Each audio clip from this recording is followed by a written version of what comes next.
serie de predicaciones expositivas del libro de Hechos. Y ahora, Señor, queremos poner en tus manos el tiempo de la palabra. Quiero darte las gracias porque de verdad que estudiarla en profundidad y poder compartirla es un privilegio, una responsabilidad, Señor, y te pido que no sea yo hablando, sino que seas tú por medio de mí, Señor, y que tu Espíritu Santo se mueva, como decía Ismael, Señor, para que tú le hables a cada uno como cada uno necesite y escuchar y practicar tu palabra traiga bendición a nuestras vidas, Señor. Bendice este tiempo, en el nombre de Jesús. Amén.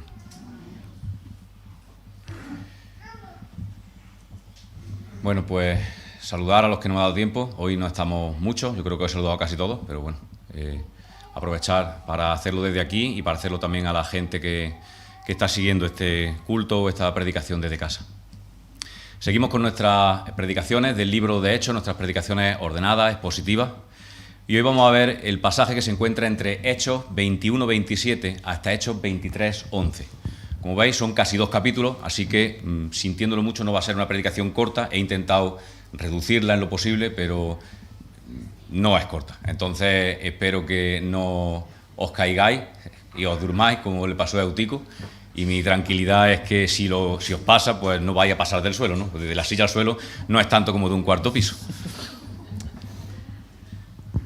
El pasaje de esta mañana implica un importante cambio en la vida de Pablo. Estábamos viendo los últimos capítulos de este libro, iban sobre la vida, los viajes de Pablo, y este pasaje implica un importante cambio porque desde su conversión él había sido libre, él había servido al Señor libremente, salvo breves encarcelamientos de algún día o de alguna noche. Pero desde ahora en adelante vamos a ver a Pablo en el libro de Hechos ya siempre como un prisionero. Sin embargo, este cambio radical en su vida no significó el final de su ministerio, ni mucho menos. Yo creo que todo lo contrario. Como hombre libre, predicó el Evangelio por todo el Imperio Romano y como prisionero, él predicó a funcionarios romanos, desde simples carceleros hasta gobernantes de alto rango. De hecho, quizá llegara incluso a predicarle al mismo emperador, aunque no lo tenemos por escrito. Y no solo eso, sino que además Pablo también tuvo tiempo de escribir mientras estuvo preso varias cartas, que se las conoce como las cartas de la prisión y que hoy componen parte del Nuevo Testamento, como Efesios, Filipenses, Colosenses o Filemón. Y antes de meternos de lleno en el texto del pasaje de hoy, quiero hacer un breve repaso a los últimos eventos que hemos visto en el libro de Hechos y también a tocar un poco el capítulo 21, que teníamos previsto predicarlo la semana pasada en nuestro cuadrante del grupo de enseñanza, pero como el culto fue un tanto especial, fue en el campo, no tuvimos predicación, pues ese pasaje no lo hemos saltado. Así que para contextualizar un poco el de hoy, voy a dar un par de pinceladas de esos versículos. Al final del capítulo 18 vimos sobre Apolos. Vimos su llegada a Éfeso, su encuentro con Priscila y Aquila, quienes le explicaron sobre Jesús, y cómo él se convirtió y cómo Dios lo usó como un gran defensor y predicador del Evangelio en Corinto. En el capítulo 19 vimos cómo Pablo estuvo viviendo en Éfeso y cómo él estuvo predicando los primeros meses en la sinagoga y después de ser perseguido y rechazado por los judíos empezó a hacerlo en casa de un tal Tirano y estuvo haciéndolo por un espacio de unos 2 años. Allí en Éfeso hizo numerosos milagros y señales como la sanación de enfermos o la expulsión de demonios. Y como resultado, dice la palabra que el Evangelio se extendía, se difundía con poder arrollador por toda Asia. Al final de su estancia en Éfeso, se armó un gran alboroto porque, como consecuencia de la predicación de Pablo y de que muchos se estaban convirtiendo al cristianismo, pues se empezó a rechazar la idolatría a la diosa Diana, Artemisa de los Efesios, y el negocio de la venta de ídolos y de templos de esta diosa pues empezó a decaer y los artesanos armaron una revuelta contra Pablo, así que él decidió salir y continuar su viaje. En el capítulo 20 vimos cómo Pablo estuvo predicando largamente en Troas, en el 4º piso de un edificio, y cuando se hizo de noche, pues un joven ya no pudo aguantar más, se durmió, se cayó por la ventana y se mató. Y cómo el Señor hizo un nuevo milagro a través de Pablo, devolviéndole la vida a Eutico, a este joven, y de paso hizo otro milagro permitiendo que nadie más se durmiera y se cayera, porque Pablo siguió predicando hasta el amanecer. Al día siguiente, Pablo continuó el viaje y pasando cerca de Éfeso, desde Mileto, mandó llamar a los ancianos de la iglesia de Éfeso para darle unas valiosas instrucciones y para una última despedida en la playa. Allí se besaron, se abrazaron, se emocionaron y se despidieron por última vez. En el capítulo 21, el que tocaba la semana pasada, Si lo hubiéramos visto, pues hubiéramos visto que Pablo y sus acompañantes siguieron su viaje rumbo a Jerusalén y mientras tanto se iban alojando en casas de diferentes creyentes a los que iban visitando. Y uno de ellos era Felipe, el evangelista. Estando en Cesarea, en casa de Felipe, el que se encontró con el eunuco etíope, no sé si os acordáis, o estando alojado en su casa, vino un profeta de Jerusalén llamado Ágabo y le advirtió a Pablo de que si seguía su camino a Jerusalén, él sería apresado. Al día, los demás, cuando Ágabo le dijo esto a Pablo, los demás trataron de convencerlo para que no siguiera el viaje, para que no fuera a Jerusalén. Igual que Pedro intentó convencer a Jesús para que no continuara su camino a la cruz, ¿verdad? A esto Pablo contestó en Hechos 21:13 que por el nombre del Señor Jesús estoy dispuesto no solo a ser atado, sino también a morir en Jerusalén. Pablo estaba completamente decidido y determinado a continuar su camino. Así que al llegar a Jerusalén, Pablo buscó a Jacobo, a Santiago y a los demás líderes de la iglesia allí en Jerusalén. Y seguro que fue un precioso reencuentro porque Pablo llevaba ya varios años sin aparecer por allí.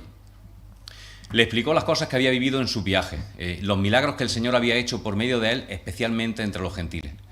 Y por su parte, los líderes de la iglesia en Jerusalén pusieron al día a Pablo y le advirtieron de que lo que se rumoreaba de él allí era que él se había vuelto un antisemita y que iba enseñando en contra de la ley de Moisés. Por eso le aconsejaron que ya que venía de estar tanto tiempo en tierras gentiles, él fuera al templo para someterse al rito de purificación. Así los judíos podrían comprobar que él seguía guardando la ley.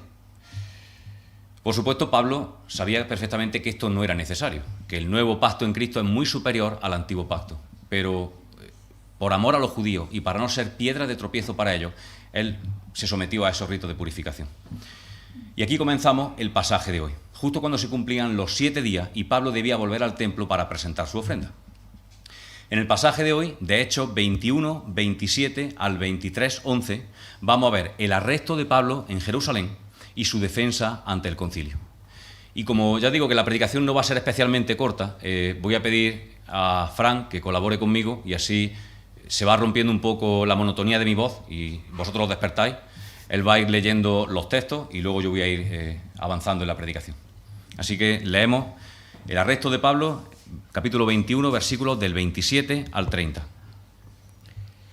Cuando estaban a punto de cumplirse los 7 días, unos judíos de Asia vieron a Pablo en el templo, alborotaron a toda la multitud y le echaron mano, dando voces: «Israelitas, ayudadnos, este es el hombre que va por todas partes enseñando contra nuestra nación, nuestra ley y este lugar.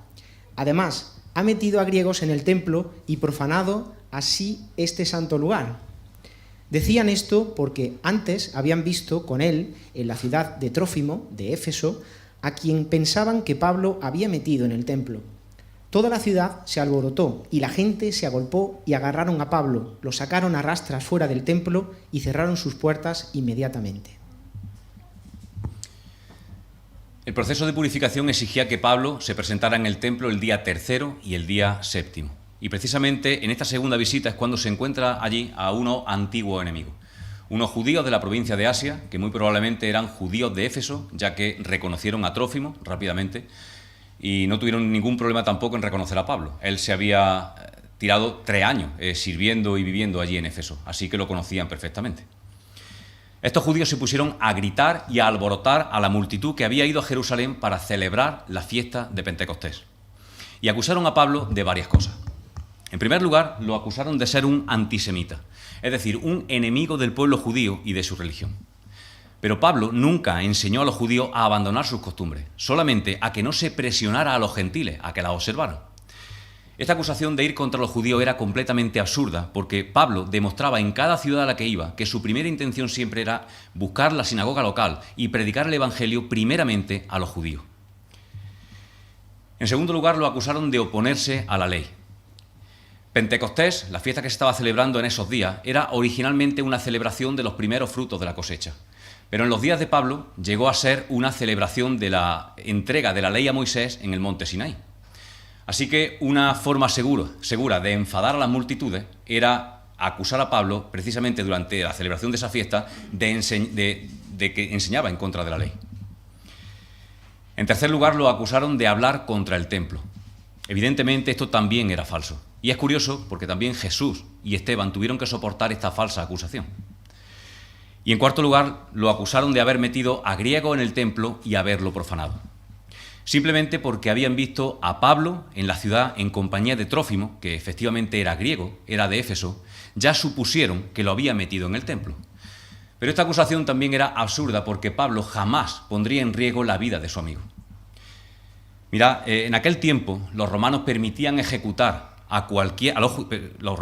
los judíos ejecutar a cualquier gentil que se atreviera a entrar en el templo. Según el historiador romano Josefo, numerosos letreros, tanto en griego como en latín, estaban por todas partes en el templo con la siguiente advertencia. Decían literalmente: ningún gentil puede pasar de la baranda alrededor del santuario. Quien sea sorprendido en el interior será condenado a muerte. Además, si los judíos habían visto allí dentro a Trófimo, ¿por qué no avisaron inmediatamente a la guardia del templo para que lo apresara y lo condenara? Así hubieran tenido pruebas evidentes contra Pablo, ¿verdad? No lo hicieron porque era falso. Y aunque todas estas acusaciones eran falsas, eran mentiras, se extendieron como la pólvora. Al poco tiempo toda la ciudad se revolucionó y todo el pueblo se agolpó en los alrededores del templo. Agarraron a Pablo, lo arrastraron afuera y cerraron las puertas. Los guardias del templo se dieron prisa en sacar a toda la gente de allí. Así la muerte de Pablo no profanaría el templo. Es curioso, ¿verdad? Estaban dispuestos a asesinar a Pablo, pero no querían profanar el templo. La turba, completamente fuera de sí, comenzó a golpear a Pablo de forma salvaje. Estaban tan furiosos que no pudieron esperar a arrastrar a Pablo afuera de la ciudad, como hicieron años antes con Esteban. Intentaron matarlo a golpes allí mismo, a la afuera del templo, y lo hubieran conseguido si Dios no hubiera intervenido en el momento preciso. El linchamiento fue detenido a tiempo por los soldados romanos. Continuamos con los versículos del 31 al 36. Y como intentaban matarle, se avisó al comandante del batallón romano que toda la ciudad de Jerusalén estaba alborotada. Este inmediatamente tomó soldados y centuriones y corrió hacia ellos. Cuando ellos vieron al comandante y a los soldados, dejaron de golpear a Pablo. Y el comandante, habiéndose acercado, arrestó a Pablo, mandó atarle con 2 cadenas y le preguntó quién era y qué había hecho. Entre la multitud, unos gritaban una cosa y otros otra, así que, como no podía entender a causa del alboroto, mandó que le llevaran a la fortaleza. Al llegar a las gradas, los soldados le llevaron en volandas debido a la violencia de la multitud, que venía detrás gritando: ¡mátalo! Cuando estaban a punto de meterle... Sí. Gracias. Vale. El cuartel de las fuerzas romanas era una fortaleza que estaba en alto, en un peñasco a unos 20 metros de altura. Además, desde sus torres, que se levantaban otros 30 metros más, los vigías podían tener una visión perfecta del área del templo y además de mucha parte de la ciudad de Jerusalén. Así que no tardaron mucho en ver el motín que se estaba formando, e hicieron llegar rápidamente el aviso al comandante, al tribuno, como traducen otras versiones. Este hombre estaba a cargo de la compañía de soldados romanos que estaba en la fortaleza, que eran aproximadamente unos 1000 soldados, distribuidos en grupos de 100, cada uno con su respectivo centurión. Sabemos por lo que dice Lucas más adelante que este comandante, se llamaba Claudio Lisias, y este hombre era la máxima autoridad en Jerusalén y el responsable de mantener el orden en la ciudad cuando el gobernador no estaba. Hay que recordar que el gobernador romano en la provincia de Judea tenía su residencia oficial en Cesarea, así que durante mucha parte del año él no estaba en Jerusalén. Lisias actuó con rapidez y llevó a la zona de la revuelta a varios centuriones.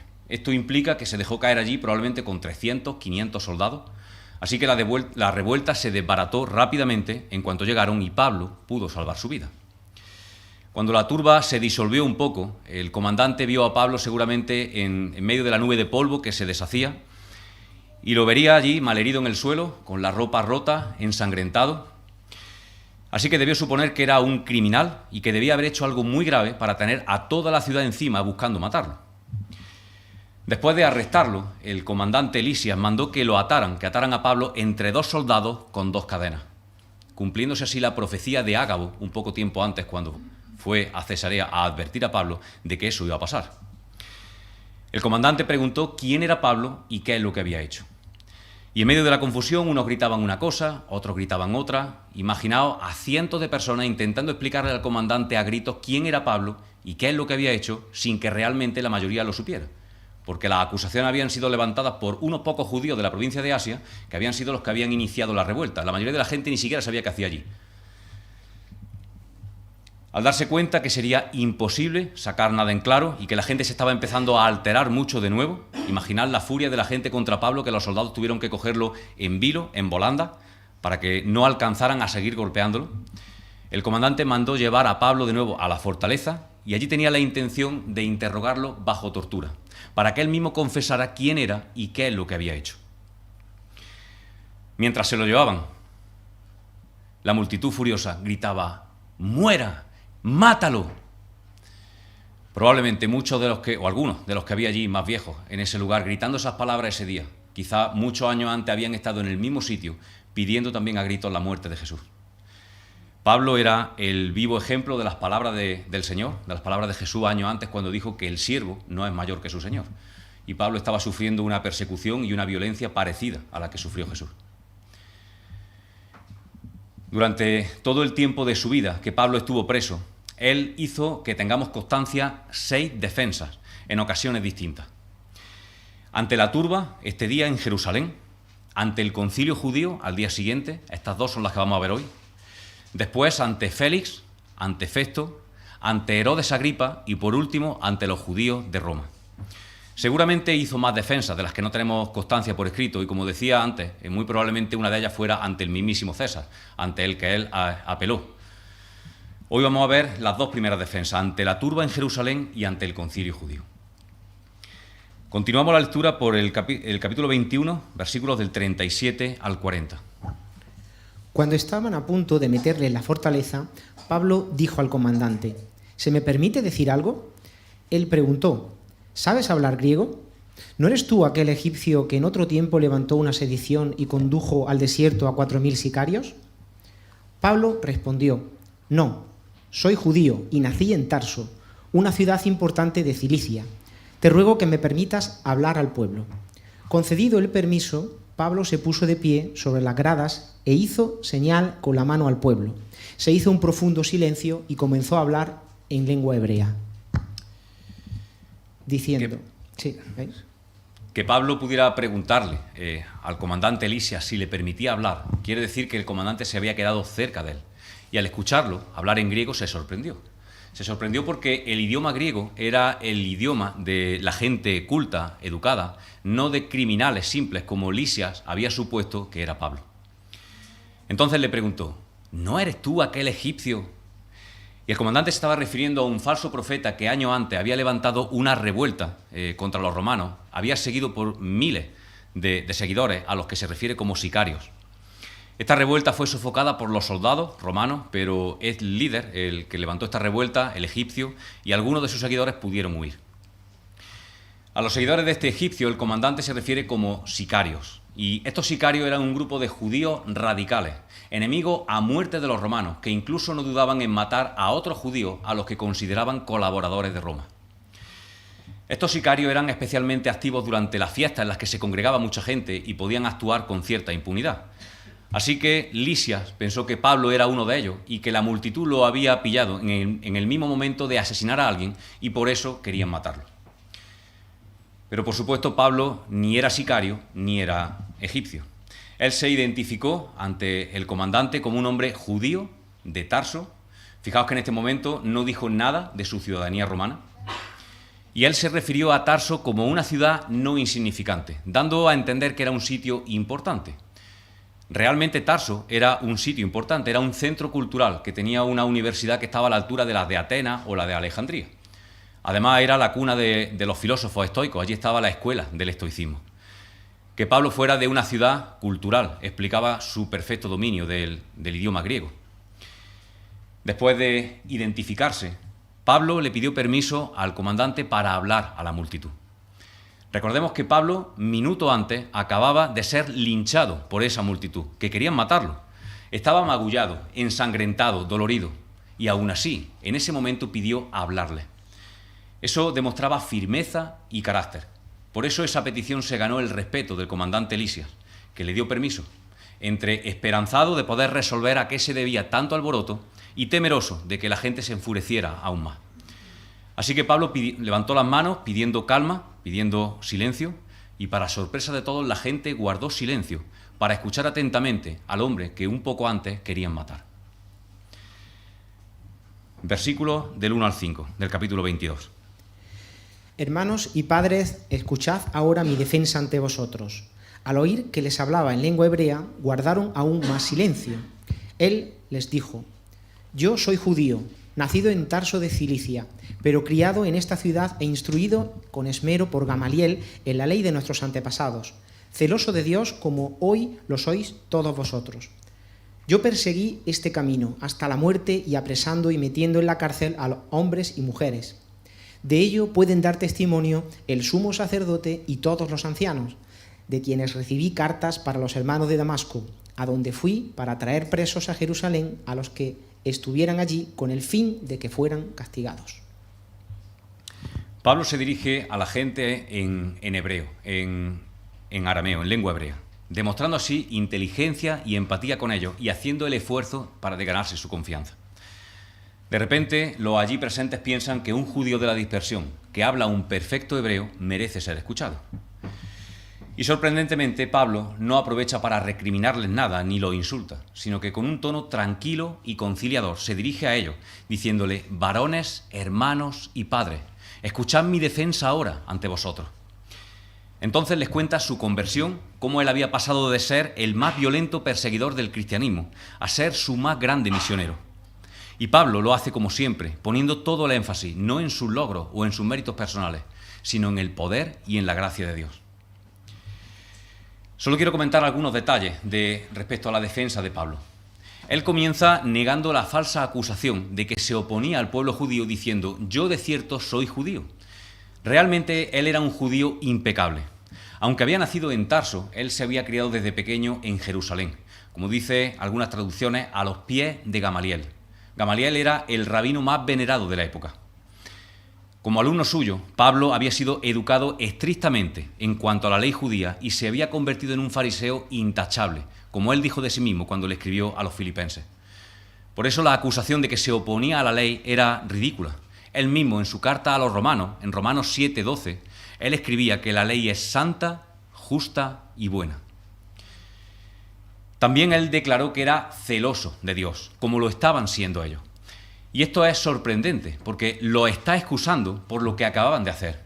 Pablo está dando a entender que el linchamiento al que lo habían sometido era únicamente por celo de Dios.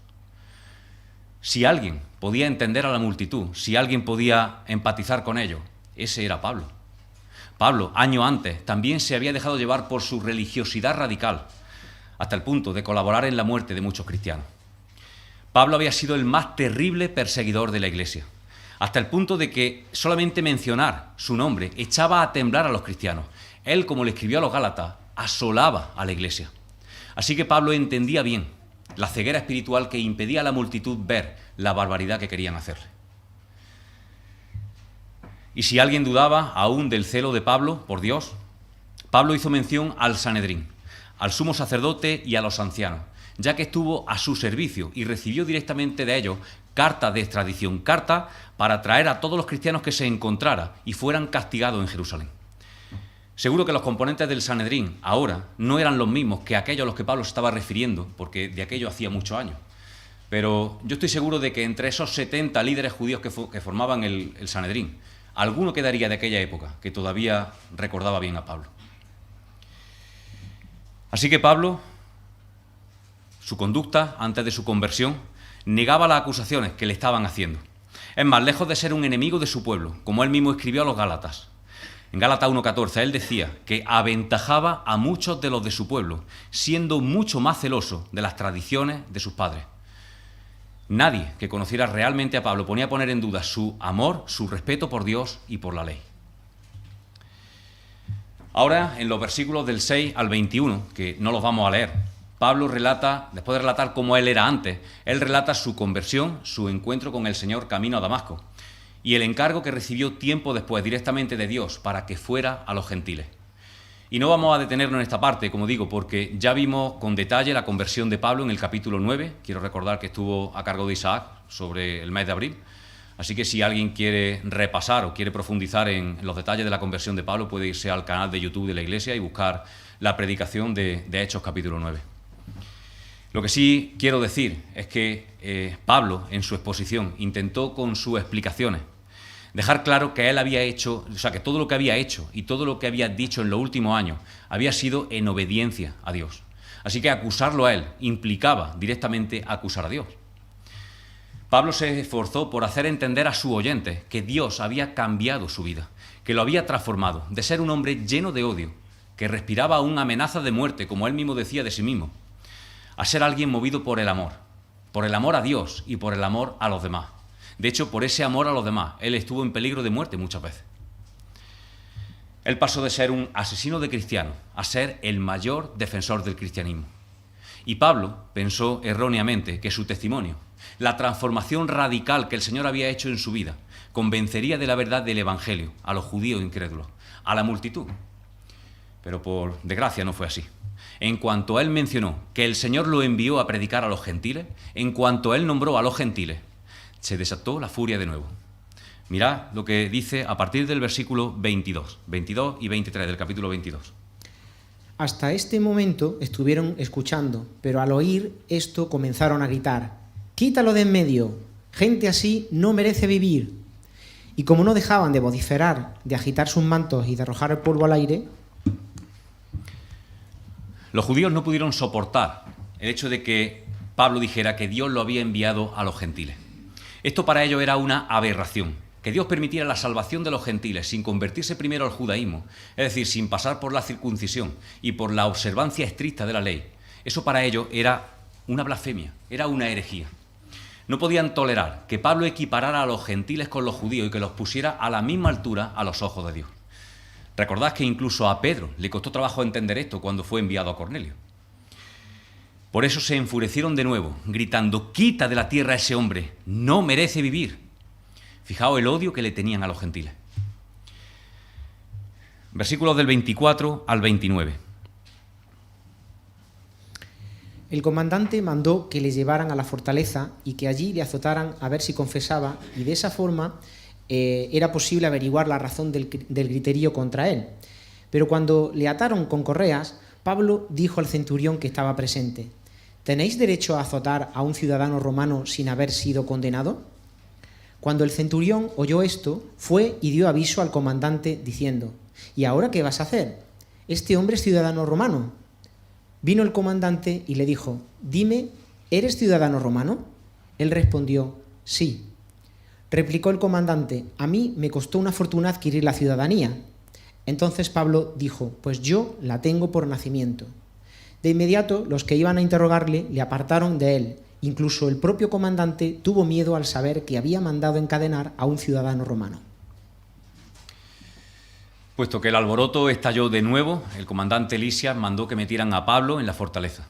El próximo paso para esclarecer el asunto sería interrogar a Pablo. Eso sí, bajo tortura. Así, mientras lo azotaban, él confesaría quién era y qué es lo que había hecho. Hay que decir que muy probablemente Lisias no entendió nada de lo que Pablo le dijo a la multitud, ya que lo hizo en arameo, en hebreo. Pero aunque él hubiera entendido el lenguaje hebreo, seguro que no alcanzaba a comprender el razonamiento teológico de uno y de otros como para dar lugar a tal conflicto. Así que seguramente el comandante no tenía ni idea de por qué la gente lo quería muerto. Los azotes que Pablo estaba por recibir de los romanos ahora no tenían nada que ver con los azotes que ya había recibido en ocasiones anteriores con varas. Estos iban a ser con un flagelo, es decir, con un mango de madera del que salían varias correas de cuero que tenían incrustados trozos de hueso y metal afilado y que a la hora de dar latigazos arrancaban trozos de carne, dejando incluso los huesos al descubierto. Este castigo era tan brutal que muchos de los que eran torturados de esta manera morían desangrados y otros morían por las infecciones de las heridas días más tarde. Este fue el castigo al que sometieron a Jesús antes de crucificarlo. Sin embargo, los ciudadanos romanos estaban exentos por ley de castigos tan brutales.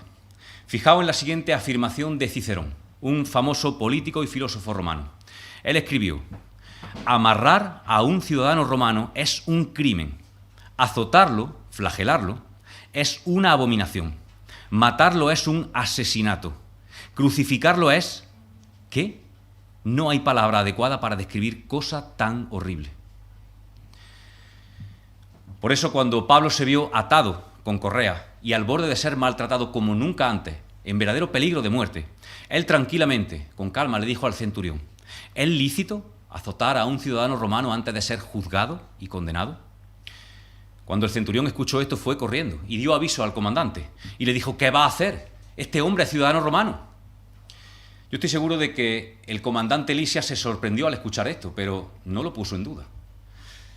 Mirad, cuando en aquella época alguien reclamaba ser un ciudadano romano, normalmente se aceptaba sin pedir más pruebas, porque atribuirse esa condición siendo falso conllevaba directamente la pena de muerte. Así que si alguien decía ser ciudadano romano y luego no podía demostrarlo, automáticamente lo condenaban a muerte. No se jugaba a la gente, no se ponían en riesgo de que los pillaran. El comandante fue rápidamente a hablar con Pablo, porque flagelarlo podía haber supuesto el fin de su carrera militar. De hecho, incluso podía haberle costado la vida si lo hubieran juzgado por haber sometido a tortura a un ciudadano romano. Así que le preguntó: ¿en serio? ¿Eres ciudadano romano? A lo que Pablo contestó tranquilamente: sí, lo soy. Lisias, con sorpresa, le dijo: ¿cómo es posible? A mí me costó una fortuna conseguirlo. Como diciendo: ¿tú, con esa pinta de muerto de hambre, con qué dinero? ¿Con qué dinero has pagado por tu ciudadanía? La ciudadanía romana no era algo que oficialmente estuviera en venta, que se pudiera comprar o vender. Se obtenía como recompensa por servicios prestados a Roma, o bien se podía obtener directamente al nacer en una familia en la que ya se tenía ese privilegio. Sin embargo, en tiempos del emperador Claudio, pocos años antes, hubo cierta permisividad y se podía obtener esta ciudadanía sobornando a funcionarios corruptos. Eso sí, no era barato, como el mismo Lisias confesó. Pablo le contestó: pues yo lo soy por nacimiento.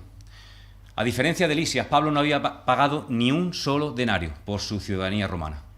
Él la tenía por haber nacido en una familia en la que sus padres ya eran legalmente ciudadanos romanos, así que esto ponía, en cuanto a estatus social, ponía a Pablo un escalón por encima incluso del comandante. Lisias estaba perplejo y sintió miedo. Esto cambiaba las cosas. Ordenó que desataran a Pablo inmediatamente. Se estaba jugando su puesto porque no solamente había estado a punto de flagelar a un ciudadano romano, es que el simple hecho de haberlo atado sin un juicio previo ya podía traerle muchos problemas legales si Pablo decidía denunciarlo. A lo largo de su vida vemos que Pablo ejerció sus derechos como ciudadano romano solamente un par de veces, cuando fue encarcelado en Filipos y luego puesto en libertad, y en esta ocasión. Después, más adelante, también apeló al emperador. Pero yo estoy seguro de que si Pablo hubiera ido con su carnet de ciudadano romano por delante, él hubiera tenido muchos menos problemas, él hubiera tenido mucho menos sufrimiento y seguro que menos palizas. Pero él era el vivo ejemplo de sus palabras. Él le escribió en su carta a los Filipenses, Filipenses 3:20, él decía que nuestra ciudadanía está en Roma, ¿verdad? No, nuestra ciudadanía está en los cielos.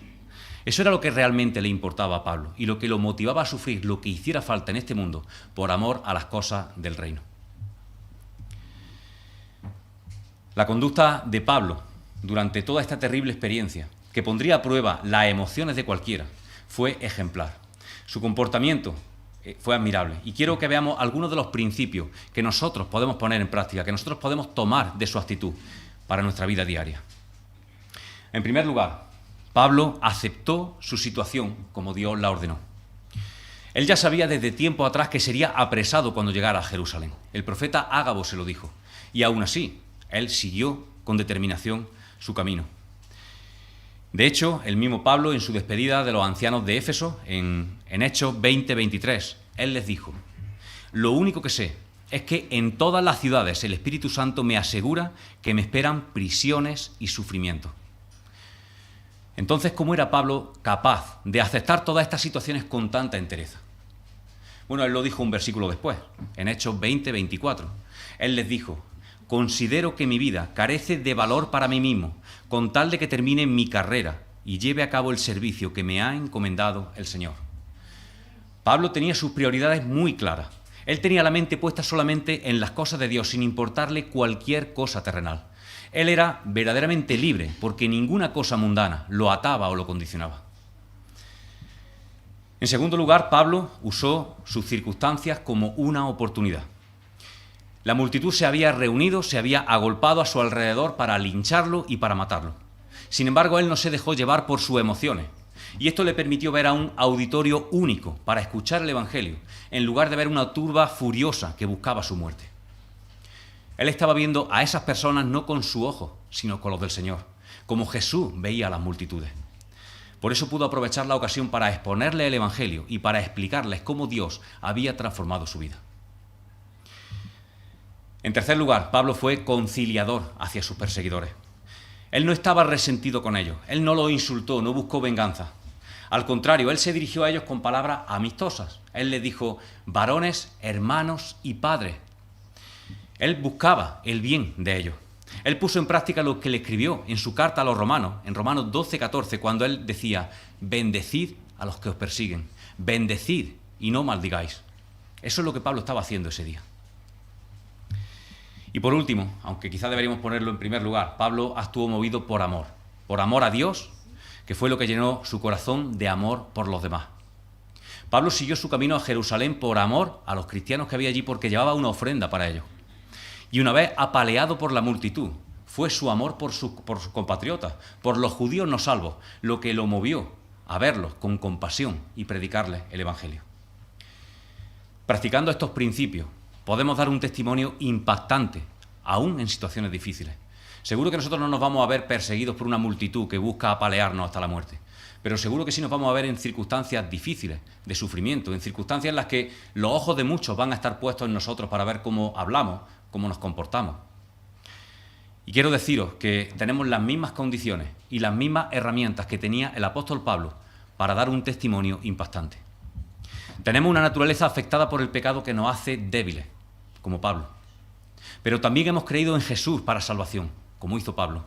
Hemos sido regenerados por el Espíritu Santo de Dios, como lo fue Pablo. Contamos con el Espíritu Santo que nos capacita, como tenía Pablo. Y contamos con un Dios todopoderoso que nos protege y que nos cuida, como protegía y cuidaba a Pablo. Así que no tenemos ninguna excusa para que nuestro comportamiento y nuestro testimonio sea intachable, aún ante circunstancias difíciles como las que él estaba viviendo. Ahora, la segunda parte, en segundo lugar, quiero que veamos la defensa de Pablo ante el concilio. No os preocupéis porque no vamos por la mitad, esto va a ser más breve. Versículo 30 del capítulo 22.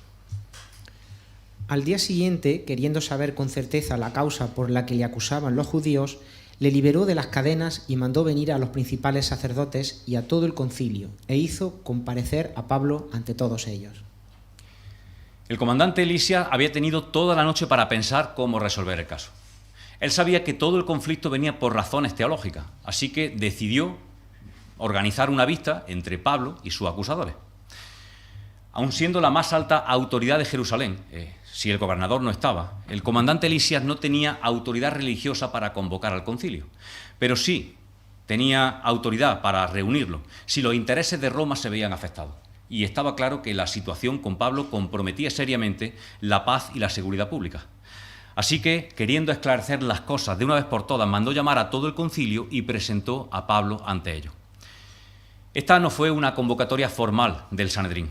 De hecho, esta vista no se celebró en el lugar habitual, que hubiera sido una sala del templo, sino que seguramente fue en los recintos de la fortaleza, donde pudiera haber soldados romanos que pudieran actuar rápido si los ánimos se volvían a caldear.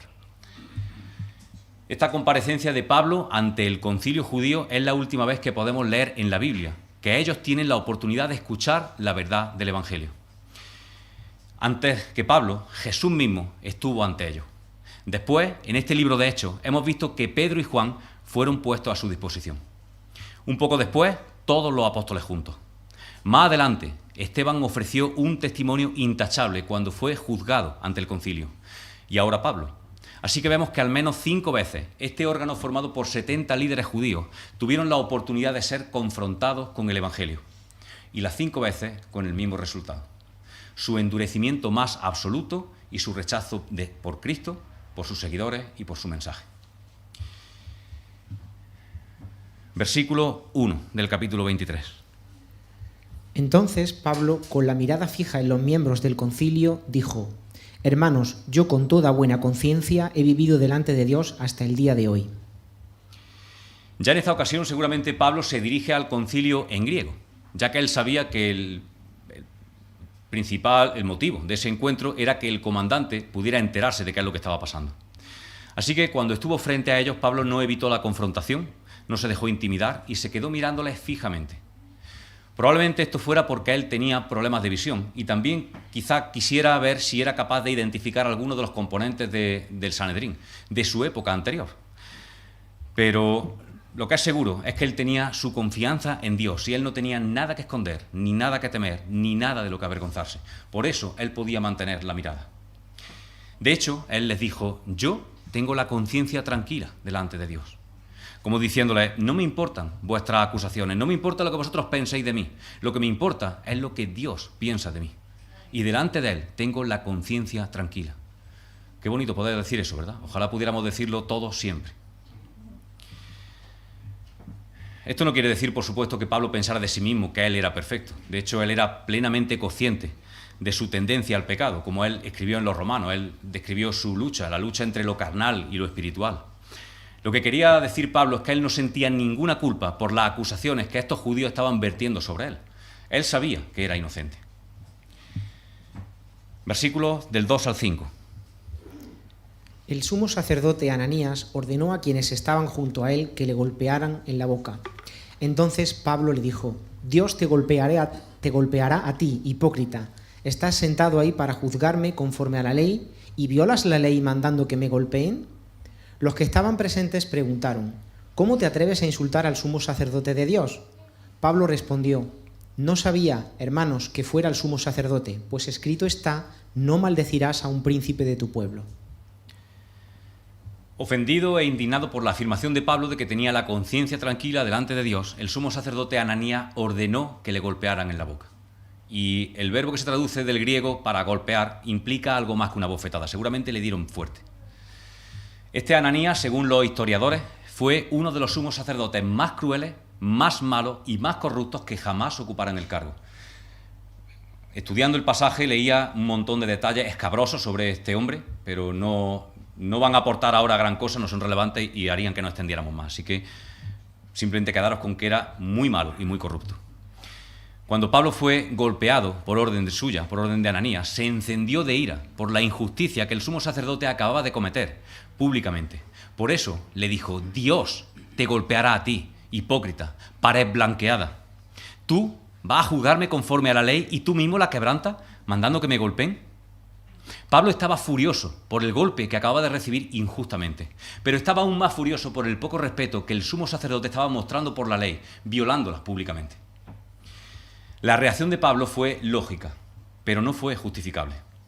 Con sus palabras: Dios te golpeará a ti, o que Dios te golpee a ti, Pablo estaba lanzando una maldición contra Ananías.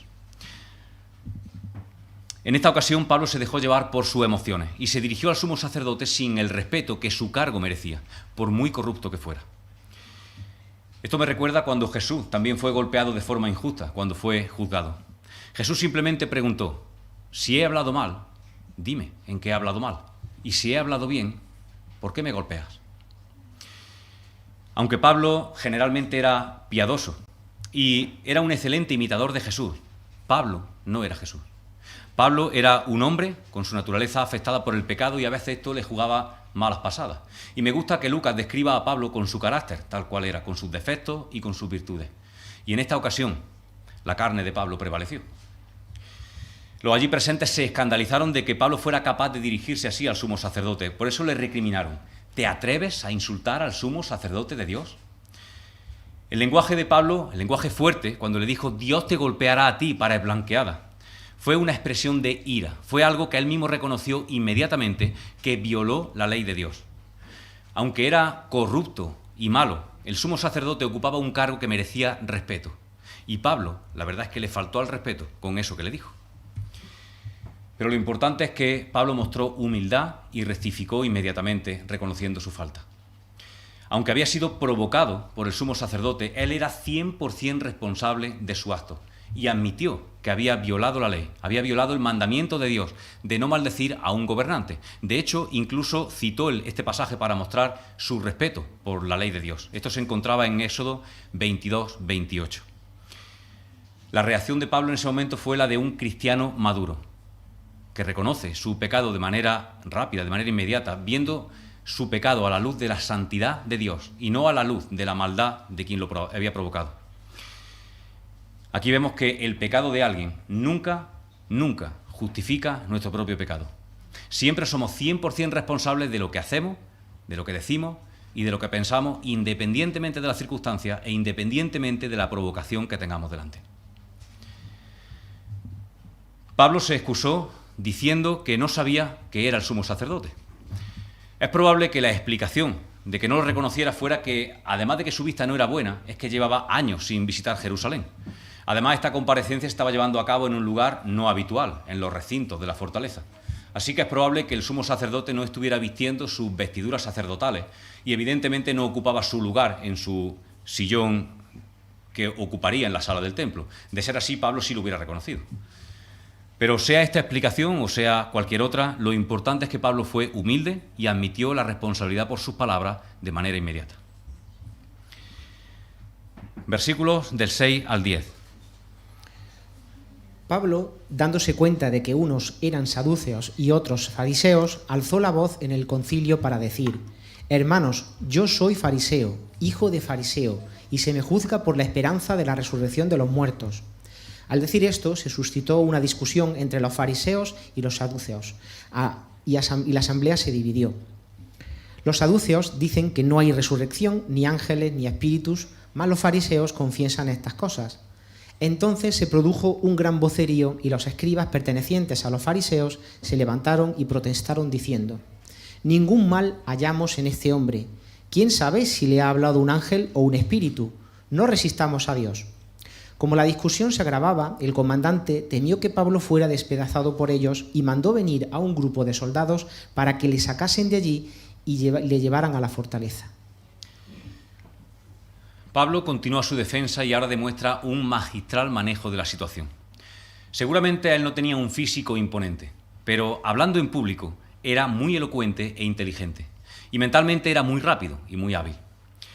Él sabía que el concilio estaba formado por dos grupos muy distintos, por dos facciones religiosas muy diferentes que estaban enfrentadas social, política y teológicamente, y que solamente estaban unidos por interés. Como relata Lucas, los saduceos no creían en la resurrección, ni en ángeles, ni en espíritus, pero los fariseos sí creían en todo esto.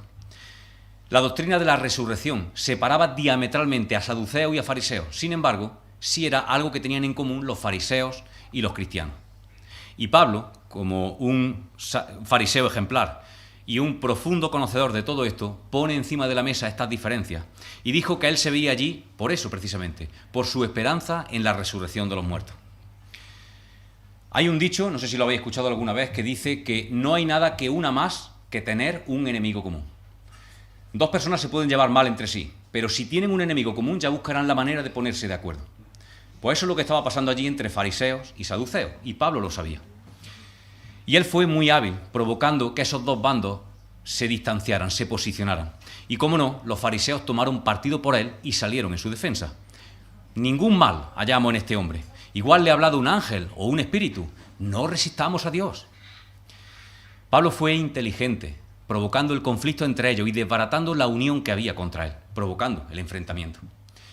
¿Y cómo sería ese enfrentamiento? Que otra vez el comandante tuvo que intervenir, mandando que los soldados se llevaran rápidamente a Pablo, otra vez para la fortaleza, por temor a que lo despedazaran. Yo estoy seguro de que el comandante Lisia estaba frustrado, porque incluso habiendo puesto a Pablo a disposición de sus acusadores para comprender qué es lo que estaba pasando, él seguía sin poder resolver nada. Estaba como al principio.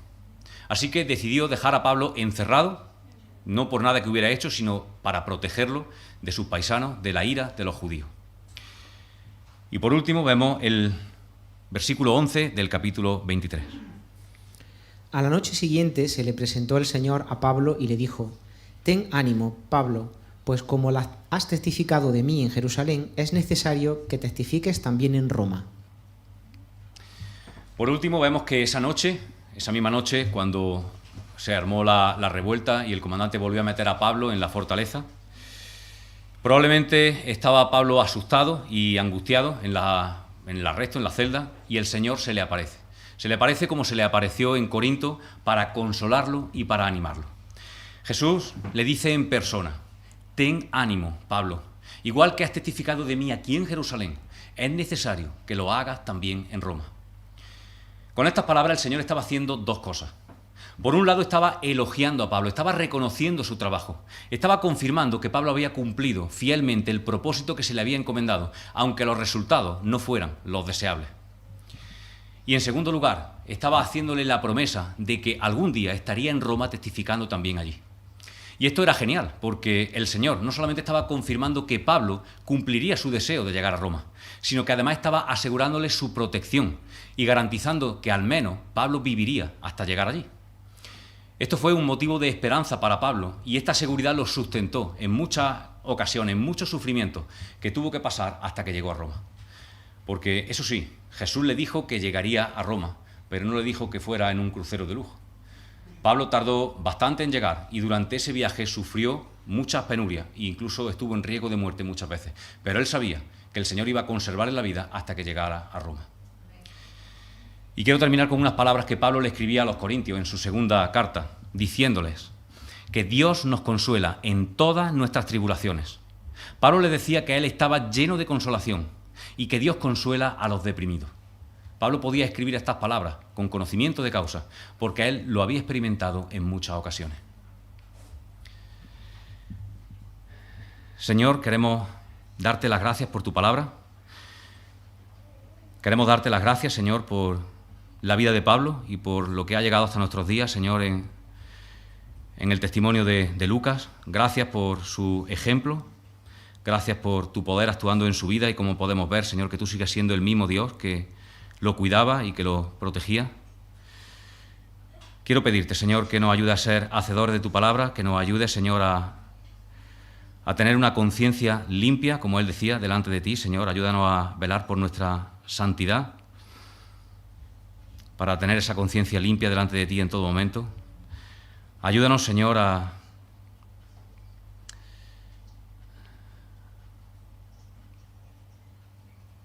poner en práctica tu palabra, Señor, a buscar tu consuelo, a buscar tu ánimo, Señor, cuando nos encontremos en circunstancias difíciles, en sufrimientos, Señor, como los que Pablo se encontró tantas veces. Ayúdanos a buscar ese consuelo y ese ánimo, Señor, que tú le dabas a él y que tú estás dispuesto también a darnos a nosotros cada día. En tu nombre, Señor, lo pedimos y te damos las gracias. Amén.